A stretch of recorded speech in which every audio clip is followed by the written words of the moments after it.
साबिर पाक का वाक़या। कलिया शरीफ में साबिर पाक का बहुत ही मशहूर मज़ार शरीफ है।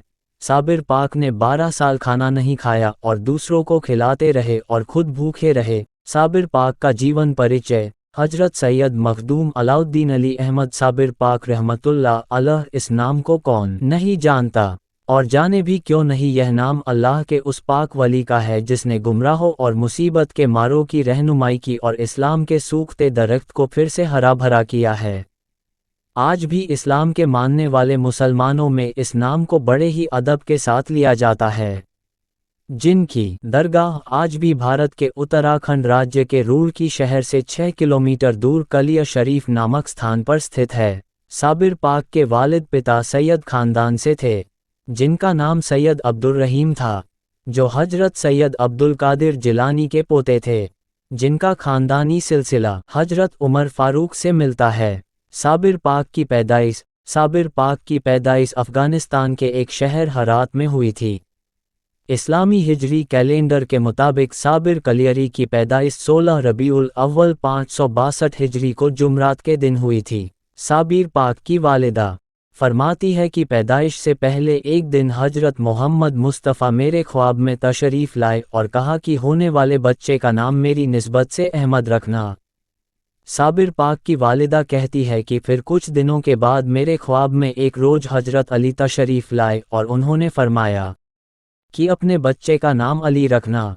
जब हजरत साबिर की पैदाइश हो गई तो एक रोज़ एक बड़े ही आलिम बुजुर्ग इनके घर तशरीफ़ लाए और साबिर को गोद में लेकर प्यार किया और साबिर के वालिद से फरमाया इस बच्चे का नाम अलाउद्दीन रखना। इसी वजह से आपके वालिद ने तीनों की बातें मानते हुए बच्चे का नाम अलाउद्दीन अली अहमद रखा। साबिर पाक का बचपन। साबिर पाक सब्र और संतोष को अपनी पैदाइश के साथ ही लाए थे। पैदाइश के समय से ही साबिर पाक एक दिन माँ का दूध पीते थे तथा दूसरे दिन रोज़ा रखते थे। 1 साल की उम्र के बाद साबिर एक दिन दूध पीते तथा 2 दिन रोज़ा रखते थे। जब साबिर पाक की उम्र 3 साल हो गई तो साबिर पाक ने दूध पीना छोड़ दिया था। उसके बाद साबिर जौ या चने की रोटी बस नाम के लिए ही खाते थे, ज़्यादातर रोज़ा ही रखते थे। 6 साल की उम्र में साबिर के वालिद की मृत्यु हो गई। छोटी सी उम्र में साबिर यतीम हो गए। वालिद की मृत्यु के बाद साबिर खामोश रहने लगे, बस नमाज और रोजे में लगे रहते। शौहर की जाने के बाद साबिर की वालिदा की जिंदगी गुर्बत में बीतने लगी, मगर वह किसी से अपनी गुर्बत के बारे में नहीं कहती थी। 3-3 4-4 दिन में जो भी थोड़ा बहुत खाने को मिलता दोनों माँ बेटे खा लेते। इस तरह साबिर और उनकी वालिदा की जिंदगी ज़्यादातर रोजे रखने में गुजरने लगी। इस गुर्बत भरी जिंदगी में गुजर बसर करते हुए साबिर पाक की माँ को एक दिन ख्याल आया कि ऐसी तंग हालत जिंदगी साबिर की परवरिश और तालीम होना बहुत मुश्किल है। इसलिए उन्होंने साबिर को अपने भाई हजरत बाबा फरीदुद्दीन गंज शकर के पास पाकपट्टन भेजने का इरादा बना लिया। पाकपट्टन पाकिस्तान का एक शहर है जहां आज भी बाबा फरीद की मजार है। आखिर साबिर की वालिदा साबिर को लेकर पाकपट्टन पहुंच गई। उस समय साबिर की उम्र 11 वर्ष थी। साबिर की वालिदा ने भाई फरीदुद्दीन से गुजारिश की कि इस यतीम बच्चे को अपनी गुलामी में ले लें। बाबा फरीद ने कहा, बहन मैं तो खुद इसे यहाँ लाने की सोच रहा था, तुम खुद इसे यहाँ ले आई, तुमने बहुत अच्छा किया। चलते वक्त साबिर की वालिदा ने कहा, भाई मेरा साबिर बहुत शर्मीला और खाने पीने के मामले में बहुत लापरवाह है, ज़रा ख्याल रखें। बाबा फरीद ने तुरंत साबिर को बुलाया और उनकी वालिदा के सामने ही साबिर को हुक्म दिया, साबिर जाओ, आज से तुम लंगर के मालिक हो, जाओ लंगर का इंतजाम करो और उसे तकसीम करो। ये सुनकर साबिर पाक की वालिदा बहुत खुश हुई और खुशी खुशी अपने घर लौट आईं। इसके बाद साबिर पाक रोजाना अपने हुजरे से बाहर तशरीफ़ लाते और लंगर तकसीम करते और फिर हुजरे में चले जाते। साबिर साहब हुजरे का दरवाज़ा बंद करके तन्हा रहते थे और हमेशा अल्लाह की याद में खोए रहते थे। साबिर लंगर तो तकसीम करते थे मगर खुद नहीं खाते थे। किसी ने भी कभी भी उन्हें लंगर के वक्त या बाद में कुछ खाते पीते नहीं देखा। साबिर साहब ने तभी से इंसानी ग़िज़ा बिल्कुल छोड़ दी थी। उनकी ज़िंदगी अब रूहानी ग़िज़ा पर चल रही थी। इसी तरह साबिर के खिदमत करते हुए 12 साल गुजर गए। अलाउद्दीन अली अहमद का नाम साबिर कैसे पड़ा? 12 साल बाद साबिर की वालिदा का मन साबिर से मिलने के लिए हुआ। उन्होंने सोचा अब मेरा बेटा खा पी कर जवान हो गया होगा, उससे मिलकर आती हूँ। खुशी खुशी वह साबिर से मिलने के लिए पाकपट्टन पहुंची। साबिर पाक को देखते ही वह हैरत में पड़ गई। खाना ना खाने की वजह से साबिर का शरीर बहुत कमज़ोर हो गया था। उन्होंने साबिर से इस कमजोरी का कारण पूछा तो साबिर ने कहा मैंने 12 साल से खाना नहीं खाया है। ये सुनकर साबिर की वालिदा को बड़ा रंज हुआ और भाई की तरफ से गुस्सा भी आया। वो तुरंत अपने भाई बाबा फरीदगंज शकर के पास गई और कहा आपने मेरे बेटे को खाना नहीं दिया, उससे ऐसी क्या गलती हो गई थी? बाबा फरीद ने कहा बहन मैंने तो तेरे बेटे को पूरे लंगर का मालिक बना दिया था और तुम खाना ना देने की बात करती हो। बाबा फरीद ने तुरंत साबिर पाक को बुलाया और पूछा यहाँ सुबह शाम लंगर चलता है, तमाम भूखे लोग यहाँ खाना खाते हैं, तुमने इतने समय खाना क्यों नहीं खाया, जबकि मैंने तुम्हें पूरे लंगर का मालिक बना रखा था? इस पर साबिर साहब ने जवाब दिया आपने लंगर तकसीम करने के लिए कहा था, न कि खाने के लिए। भांजे की यह बात सुनकर बाबा फरीद हैरत में पड़ गए और भांजे को अपने पास बुलाकर उसकी पेशानी को चूमा और कहा यह बच्चा साबिर कहलाने के लिए पैदा हुआ है, आज से यह मखदूम अलाउद्दीन अली अहमद साबिर है। तभी से आज तक इन्हें साबिर पाक के नाम से जाना जाने लगा। साबिर साहब का निकाह। कुछ समय बाद साबिर पाक की वालिदा को साबिर के निकाह की चिंता हुई।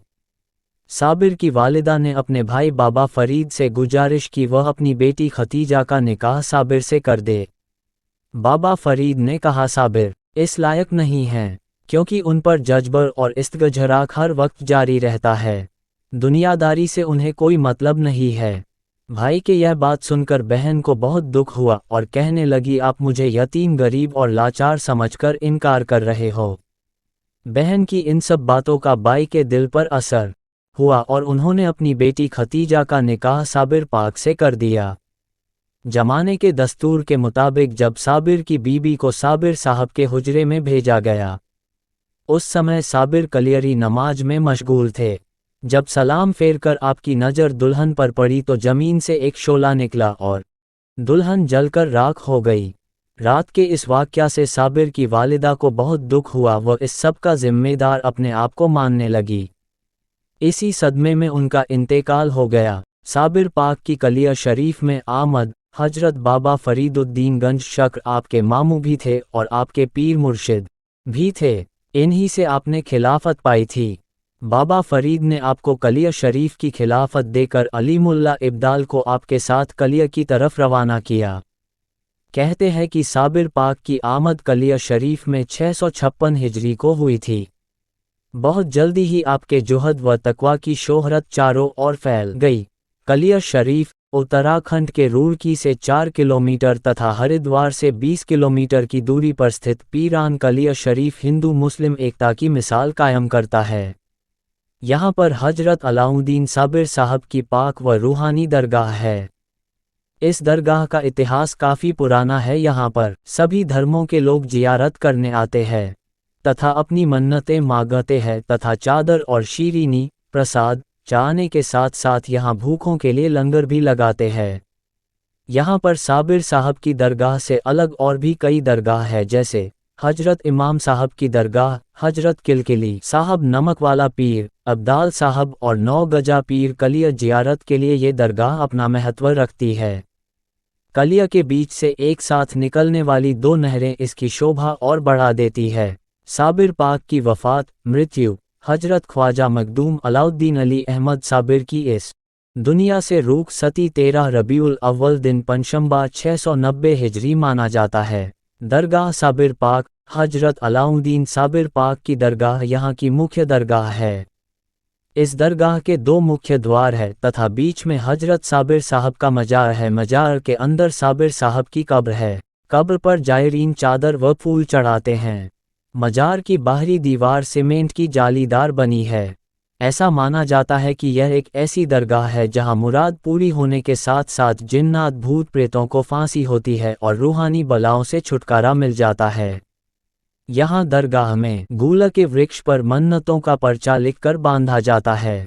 दरगाह के अंदर ही साबरी मस्जिद भी है तथा मस्जिद के पीछे की तरफ मुसाफिर खाना बना हुआ है। यहाँ जायरीनों के ठहरने की व्यवस्था है। यहाँ दरगाह पर हर बृहस्पतिवार को कव्वाली का आयोजन भी होता है, जिसमें जायरीन बढ़ चढ़कर हिस्सा लेते हैं।